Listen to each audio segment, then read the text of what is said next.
Assalamualaikum warahmatullahi wabarakatuh. Ayo maju, pantang mundur, dengan rahmat Tuhan kita perjuangkan. Ayo maju, pantang mundur, pasti tercapai adil makmur.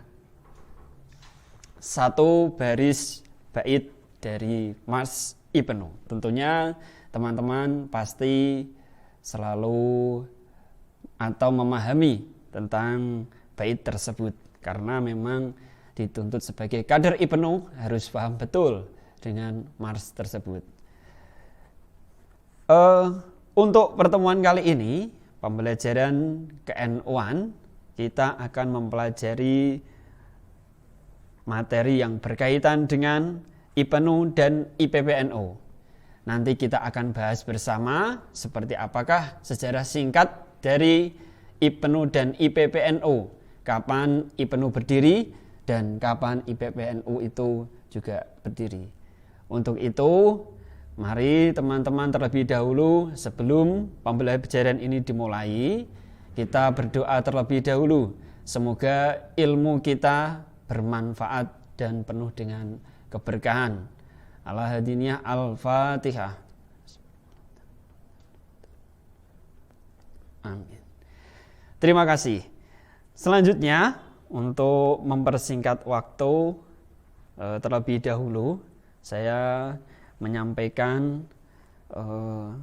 kepada teman-teman kelas 7 khususnya, selalu untuk menjaga kesehatan, karena pada saat ini di mana kita dalam keadaan bukan hanya kita sendiri, namun bahkan dunia sedang dilanda sebuah musibah yang mana itu menyebabkan kita harus berada posisi yang amat sangat jauh. Nah, tentunya tidak mengurangi rasa semangat kita untuk belajar pada setiap hari.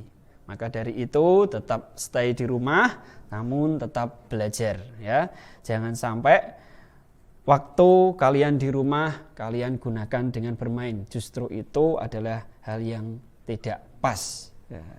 Hafalan alfiyah tetap harus dihafalkan, karena itu adalah bagian dari kewajiban dari teman-teman untuk melaksanakan tugas-tugas yang ada di madrasah. Baik, langsung saja pada materi IPNU dan IPPNU kita akan membahas secara bersama-sama.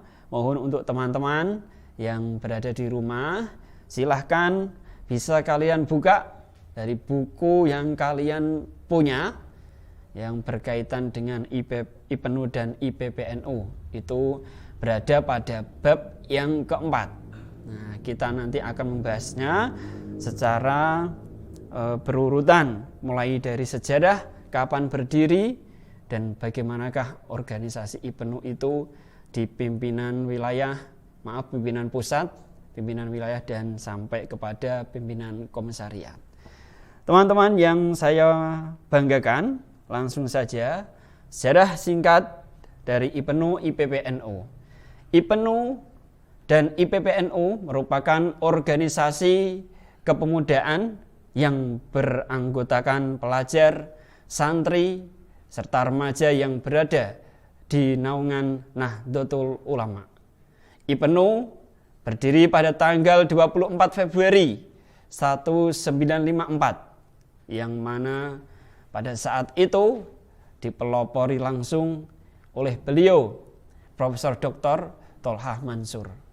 Teman-teman pasti tahu kalau di daerah Jogja, tepatnya di Kerapiak, nah itu makam dari Profesor Dr.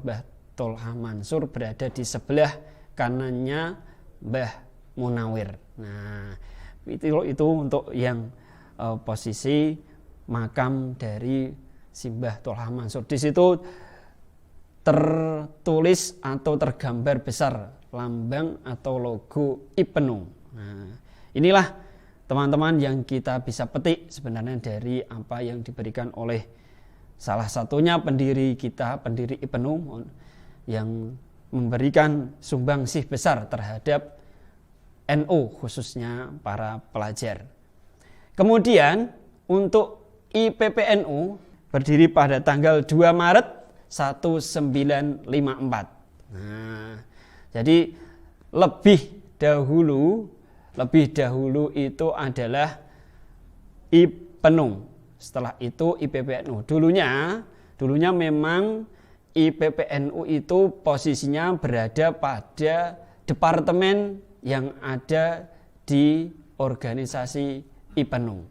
Nah, kemudian pada saat pertemuan IPENU dibahaslah musyawarah IPENU itu dibahaslah untuk IPPNU berdiri sendiri. Nah, sehingga terpilihlah beliau, yakni menjadi ketua pertama kali oleh Ibu Hajah Umroh Mahfudoh. Nah, ini cerita atau sejarah singkat, ya, sejarah singkat dari organisasi IPENU dan IPPNU. Sebab mengapa IPENU dan IPPNU ini berdiri atau ada? Nah, dimaksudkan untuk menyatukan organisasi-organisasi pelajar di bawah naungan NU, yang mana pada saat itu banyak sekali bermunculan organisasi-organisasi pelajar di berbagai daerah dan masih berjuang secara sendiri-sendiri, tidak mengenal di antara satu dengan lainnya. Nah, beberapa organisasi-organisasi tersebut diantaranya adalah ada yang namanya Samrotul Mustafidin, itu ada di Surabaya. Terus kemudian Persanu, Persatuan Santri Nahdlatul Ulama. Kemudian ada juga yang namanya IMNU, Ikatan Murid NU atau Nahdlatul Ulama di Malang. Kemudian ada lagi IMNU, Ikatan Mubalik NU, ya ini ada di Semarang. Terus kemudian ada Ikatan Pelajar NU yang berada di Medan. Nah, ini sebenarnya masih banyak lagi. Nah, itu yang beberapa yang bisa saya sebutkan. Sehingga dengan adanya banyaknya organisasi-organisasi kepemudaan, kepelajaran, terus kemudian NU dalam lembaganya menyatukan organisasi-organisasi tersebut, dibentuklah satu organisasi, yakni yang bernama IPENU dan IPPNU. Nah, terus kemudian kalau kita mengenal NU dan IPPNU, teman-teman pasti sudah tahu bagaimana logo atau lambang NU yang ternyata mempunyai banyak makna. Nah, mempunyai banyak makna yang itu adalah dari segi arti lambang IPENU. Warna dasar hijau bermakna subur. Warna kuning himmah atau cita-cita yang tinggi. Warna putih itu adalah suci. Nah, untuk bentuknya, kalau IPENU itu berbentuk bulat, maknanya adalah kontinuitas atau terus menerus atau istiqomah. 3 titik di antara huruf IPENU, 3 titik di antara huruf IPENU itu menandakan Islam, iman, dan ihsan. Sedangkan 6 garis atau strip, ya, 6 garis atau strip pengapit huruf IPENU itu berarti adalah rukun iman. Sedangkan bintang maknanya adalah ketinggian cita-cita. 9 bintang lambang keluarga besar NU. Maka biasanya kalau ada bintang 9 itu memang hampir bisa dikatakan itu identitasnya orang-orang NU, biasanya begitu. Nah, 9 bintang lambang keluarga besar NU, 5 bintang di atas, kalian bisa melihat 5 bintang di atas, 1 bintang yang besar di tengah, yakni mohon maaf, lambang keluarga besar NU, 5 bintang di atas, ya. 5 bintang di atas itu adalah satu bintang yang besar di tengah, ini menandakan beliau Nabi Muhammad Shallallahu Alaihi Wasallam. Nah, artinya itu. Kemudian 4 bintang di kanan kiri, yakni Khulafaur Rasyidin. Nah, jadi ada satu tengah atas besar itu, ya, itu adalah mengartikan, ya, artinya itu Nabi Muhammad Shallallahu Alaihi Wasallam. 4 bintang di kanan kiri itu adalah Khulafaur Rasyidin, yaitu adalah Abu Bakar As-Siddiq, Umar bin Khattab, Utsman bin Affan, dan Ali bin Abi Thalib. Sedangkan 4 bintang di bawah, yakni adalah 4 mazhab, ya, 4 mazhab, yakni adalah mazhab Imam Hanafi, Hambali, Syafi'i, dan Maliki. 2 kitab Al-Quran dan hadis. Bulunya adalah lambang ilmu, 20 angsa bersilang, atau yang berarti sintetis atau perpaduan ilmu agama dan ilmu umum. Dan bintang bersudut 5, yakni adalah rukun Islam. Itu untuk arti lambang dari IPNU. Sekarang arti lambang dari IPPNU. Warna hijau itu adalah kebenaran, warna kuning kejayaan, himmah atau cita-cita yang tinggi, warna putih adalah kesucian. Bentuk segitiga, yakni adalah Islam, iman, ihsan, 2 garis tepi, 2 kalimat syahadat. 9 bintang adalah lambang keluarga besar NU, 1 bintang yang besar di atas Nabi Muhammad SAW. 4 bintang menurun di sisi kanan, yakni adalah Khulafaur Rasyidin, yaitu para sahabat Nabi Abu Bakar As-Siddiq, Umar bin Khattab, Utsman bin Affan, dan Ali bin Abi Thalib radhiyallahu anhu. 4 bintang menurun di sisi kiri, yakni adalah 4 mazhab, yaitu Imam Hanafi, Imam Hambali, Imam Syafi'i, dan Imam Maliki. 2 kitab, yakni adalah Al-Quran dan hadis. Sedangkan bulu mengartikan lambang ilmu. 20 bersilang adalah aktif menuntut ilmu, agama, dan ilmu umum. Aktif membaca dan menulis. Sedangkan 2 bunga sintetis atau perpaduan ilmu agama dan ilmu umum. 5 titik di antara huruf IPPNU, yakni adalah rukun Islam. Teman-teman, itu arti lambang dari IPNU dan IPPNU. Sebagai kader IPNU, maka kita harus mengetahui tentang arti dari lambang IPNU maupun IPPNU. Ini namanya adalah kader militan. Ya. Suatu saat nanti teman-teman akan menggantikan beliau-beliau, para masyayikh, para pejuang-pejuang yang sudah mendirikan atau membesarkan NU khususnya, yang mana telah membesarkan nama besar NU sampai saat ini. Dan suatu saat nanti teman-teman khususnya kelas 7 akan menggantikannya. Amin. Gitu ya. Ya, baik. Lanjut lagi. Sekarang peran dan fungsi dari organisasi IPNU dan IPPNU ini apa? Ya, perannya sebagai apa?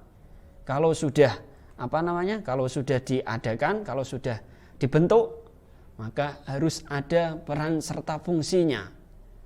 Sebagai badan otonom NU bergerak di bidang kepelajaran, IPNU dan IPPNU mempunyai peran penting dalam membangun kader NU yang berkualitas, berakhlakul karimah, dan demokratis, serta mampu mengamalkan dan mengembangkan ajaran Ahlus Sunnah wal Jamaah. Ini peran penting dari para pelajar NU. Sekali lagi, IPNU adalah organisasi pelajar.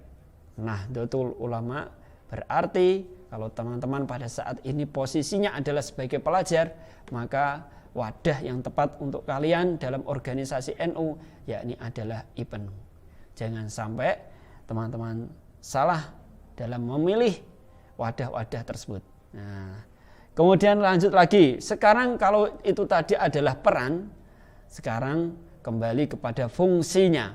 Lalu apa fungsinya organisasi IPNU dan IPPNU ini? Kita ya lebih membahasnya ini IPNU karena di MTS-TBS tidak ada IPP ya. Maka kalau ada yang ikut IPP berarti perlu dicek ulang ini atau tersasar. Nah, fungsinya sekarang sebagai wadah berhimpun para pelajar NU, nah, karena maknanya adalah ikatan pelajar. Maka wadahnya itu adalah untuk para pelajar. Beberapa kali saya sering menyampaikan dalam kelas, suatu saat nanti, kalau saat ini teman-teman berada pada posisi pelajar, kelak besok kalau teman-teman sudah menjadi mahasiswa, maka ikut gabungnya adalah di pergerakan mahasiswa Islam. Oh, ini ada lagi nanti, setelah itu naik lagi, ada gerakan pemuda Ansor, nah, baru naik lagi, nanti akan pada pengurusan, ya ini adalah kepengurusan NU. Ya, ini adalah kaderisasi yang baik karena dimulai dari tataran yang paling rendah. Teman-teman bisa memulai hal itu karena pada saat ini pas dengan usia teman-teman, usia pelajar, maka belajarlah dalam wadah-wadah yang kalian tempati, khususnya di IPNU, Ikatan Pelajar Nahdlatul Ulama. Untuk melanjutkan semangat NU, ini fungsi yang kedua, menjalin hubungan dan menggalang ukhuwah Islamiyah dalam mengembangkan syariat Islam. Termasuk adalah bagian dari dakwah kita, teman-teman, untuk ikut dalam organisasi IPNU. Kemudian yang ketiga, menjadi tempat kaderisasi pada pelajar NU sebagai kader-kader bangsa di masa yang akan datang. Pengkaderan dimulai dari sejak dini. Ini sudah berarti ini sudah sesuai, nah, seperti yang saya sampaikan tadi. Kadang memang ada yang karena memang beliau sudah mumpuni, ya, tidak pernah ikut IPNU tapi langsung bisa ikut di gerakan pemuda Ansor. Ada yang seperti itu karena memang benar-benar beliau bisa memumpuni tentang hal tersebut. Tapi alangkah baiknya kalau memang organisasi itu, kalau di dalam organisasi IPNU itu dimulai sejak dini, nah, dalam wadah pelajar. Lanjut lagi, kemudian arah perjuangan dan wawasan IPNU dan IPPNU. Yang pertama adalah wawasan kebangsaan. Maksudnya adalah apa? Pandangan IPNU IPPNU yang dijiwai oleh asas demokratis, mengakui keanekaragaman sosial budaya, menjunjung kesatuan dan persatuan, memiliki sikap kepedulian terhadap nasib bangsa dan negara. Ada dalam hatinya cinta akan tanah air, ini adalah termasuk bagian dari wawasan kebangsaan. Demokrasi, demokratis, cinta tanah air, NKRI harga mati, kan begitu. Yang kedua adalah wawasan keislaman. Pandangan IPNU, IPPNU menempatkan ajaran agama Islam Ahlussunnah wal Jamaah sebagai sumber motivasi dan inspirasi dalam memberikan makna dan arah pembangunan manusia. Wawasan keilmuan nomor 3, menempatkan ilmu pengetahuan sebagai alat untuk mengembangkan kecerdasan bagi kader dan anggota sehingga mampu menjadi manusia yang utuh dan tidak menjadi beban sosial di lingkungannya. Karena ilmu adalah alat yang paling penting kita bagaimanapun itu tidak bisa dipungkiri dalam kehidupan sehari-hari. Begitulah pentingnya ilmu dalam kehidupan kita. Ya. Termasuk itu. Jadi kebangsaan, keislaman, keilmuan. Yang ketiga, keilmuan. Yang keempat sekarang adalah wawasan pengkaderan. Cara pandang yang menempatkan organisasi sebagai wadah untuk membina kader yang memiliki ideologi Islam Ahlussunnah wal Jamaah, memiliki wawasan kebangsaan. Terus kemudian wawasan keterpelajaran, yakni adalah wawasan yang menempatkan organisasi dan anggota pada pemantapan diri sebagai pusat keutamaan pemberdayaan sumber daya manusia yang terdidik. Tentunya kita sebagai pelajar NU harus mengetahui hal-hal tersebut, melaksanakan ilmu yang sudah kita dapat, membangkitkan pengkaderan, memberikan wawasan keterpelajaran, supaya SDM kita menjadi SDM yang benar-benar berguna, bukan hanya untuk diri kita, tetapi untuk orang lain. Itu yang paling penting. Nah, pentingnya orang untuk berorganisasi itu ya beberapa banyak manfaatnya tentunya. Kalau masalah kerugian ya ada memang, tapi untuk manfaat dalam diri kita itu pasti ada. Memberikan manfaat untuk diri kita, khususnya utamanya untuk orang lain. Nah, seperti kadang-kadang teman-teman kan sudah sering bilang khairunas anfa'uhum linnas. Sebaik-baik manusia yang bermanfaat bagaimana kalau orangnya diam ya tidak ada manfaatnya, kan begitu. Nah, ini. Nah, lalu bagaimana? Ya dimulai dari kita. Kalau tidak kita, siapa lagi? Kalau tidak sekarang, kapan lagi? Kan begitu. Nah, ini. Selanjutnya sikap dan nilai yang harus dimiliki oleh kader NU. Bagaimana sikapnya? Yang pertama adalah menjunjung tinggi nilai dan norma ajaran Islam, mendahulukan kepentingan bersama, menjunjung tinggi sifat keikhlasan dalam berjuang, menjunjung tinggi persaudaraan, persatuan serta kasih sayang, meluhurkan akhlakul karimah, dan menjunjung tinggi kejujuran dalam berpikir, bersikap, bertingkah laku, menjunjung tinggi kesetiaan kepada agama, bangsa, dan negara. Ini yang harus teman-teman miliki dalam nilai-nilai yang harus dimiliki oleh kader NU. Belajar terus dan terus belajar, ya, sampai pada tahap-tahap yang akan tahta yang lebih tinggi, karena belajar tidak ada batasnya.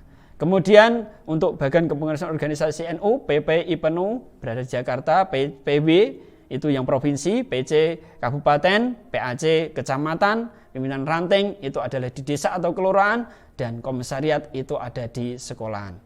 Nah, itu beberapa yang bisa saya sampaikan teman-teman.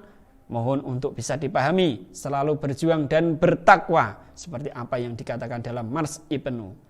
Terima kasih dari saya, sehat selalu untuk teman-teman semuanya. Wassalamualaikum warahmatullahi wabarakatuh.